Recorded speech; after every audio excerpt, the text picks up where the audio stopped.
En diciembre de 2019, las autoridades chinas comunicaron que un virus estaba infectando a sus ciudadanos. En los meses siguientes alcanzó otros países y se duplicaron los casos en pocos días. Nos referimos al coronavirus del síndrome respiratorio agudo grave 2 que provoca la enfermedad llamada COVID-19, a la que todos simplemente llamamos coronavirus.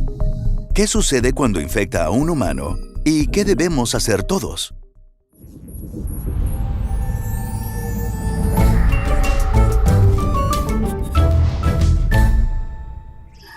Un virus es solo material genético encapsulado con algunas proteínas. Se podría decir que ni siquiera es un ser vivo. Para reproducirse debe entrar en una célula viva. El corona puede esparcirse por las superficies, pero aún se desconoce cuánto sobrevive en ellas. Su principal forma de propagación parece ser el contagio por gotitas al toser o tocar a alguien enfermo y frotarse después los ojos o la nariz. Aquí comienza el viaje del virus, que después se cuela como polizón y llega a lugares más internos. Su destino son los intestinos, el vaso o los pulmones, donde puede causar el efecto más terrible. Incluso unos pocos coronavirus pueden provocar una situación bastante dramática. Los pulmones están forrados con miles de millones de células epiteliales. Son las células frontera del cuerpo, cubren órganos y mucosas y esperan a que las infecten. El corona se conecta a un receptor concreto de las membranas para inyectar su material genético. La célula, ignorante de lo que sucede, ejecuta las nuevas instrucciones que son bastante sencillas: copiar y ensamblar. Se llena de más y más copias del virus original hasta que llega a un punto crítico y recibe una orden final: autodestrucción. Como si se disolviera, la célula libera nuevos coronavirus listos para atacar más células. El número de células infectadas crece exponencialmente. Tras unos 10 días, hay millones de células infectadas y miles de millones de virus revoloteando por los pulmones. Los daños aún no son muy graves, pero el corona desata ahora la verdadera bestia: nuestro propio sistema inmune. Aunque diseñado para protegernos, necesita una estricta regulación, ya que puede resultar bastante peligroso para uno mismo. Y a medida que las células inmunitarias llegan a los pulmones para combatirlo, el corona infecta a algunas y crea confusión. Sin ojos ni oídos, las células se comunican principalmente mediante unas diminutas proteínas de información llamadas citocinas que controlan casi todas las reacciones inmunitarias. El corona provoca que las células inmunitarias infectadas sobreactúen y griten tras el asesino, con lo que el sistema inmune entra en un frenesí de lucha y envía más soldados de los necesarios, de modo que desperdicia recursos y provoca daños.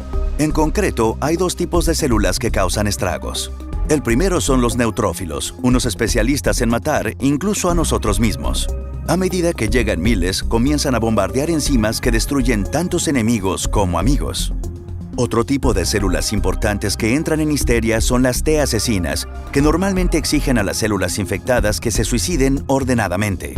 Confundidas, empiezan a pedir a las células sanas que también se maten. Cuantas más células inmunitarias llegan, mayor es el daño que provocan y más tejido pulmonar sano que eliminan.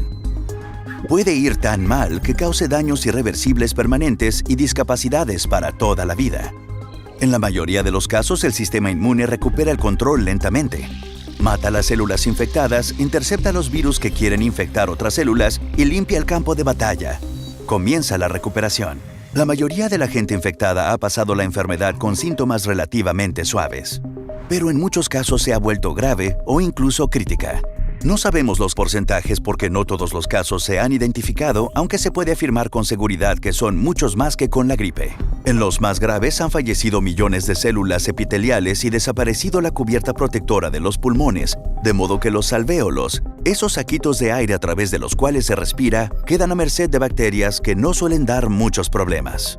Se enferma de neumonía, la respiración se vuelve difícil o falla, y los pacientes necesitan respiradores para sobrevivir.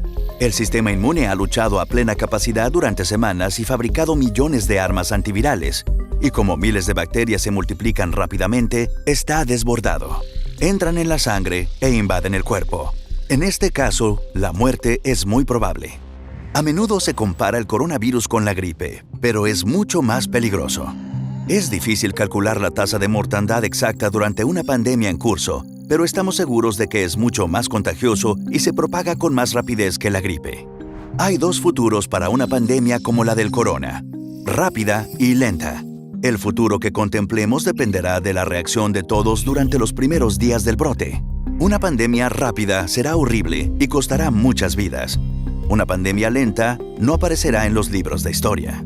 El peor escenario de una pandemia rápida comienza con una tasa de infección muy rápida, puesto que no hay contramedidas en curso para ralentizarla. ¿Por qué sería tan malo? En una pandemia rápida, mucha gente se pone enferma a la vez. Cuando el número es demasiado elevado, los sistemas sanitarios son incapaces de afrontarlo. No hay suficiente personal sanitario ni equipos como respiradores para ayudar a todo el mundo. La gente muere sin recibir tratamiento, y a medida que enferman más trabajadores sanitarios, la capacidad del sistema sanitario cae aún más. Si se llega a esto, hay que tomar terribles decisiones sobre quién vive y quién no. En un escenario como este, el número de muertes aumenta significativamente. Para evitarlo, el mundo, es decir, todos nosotros, debemos hacer lo que podamos para convertir la pandemia en lenta. Una pandemia se ralentiza a través de las respuestas adecuadas, especialmente al principio, para que todos los que enfermen puedan recibir tratamiento y no se alcance el punto de crisis con hospitales sobresaturados.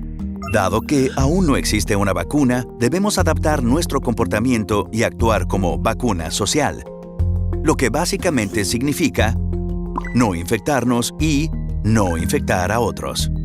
Aunque suena trivial, lo mejor que podemos hacer es lavarnos las manos. El jabón es una potente herramienta. El coronavirus viene encapsulado en una capa de grasa. Como el jabón descompone esa grasa, le impide infectar. Además, con las manos resbalosas, los movimientos mecánicos del lavado hacen que los virus se desprendan. Para hacerlo bien, debemos lavarnos como si después de cortar jalapeños quisiéramos ponernos lentes de contacto. Además, debemos distanciarnos.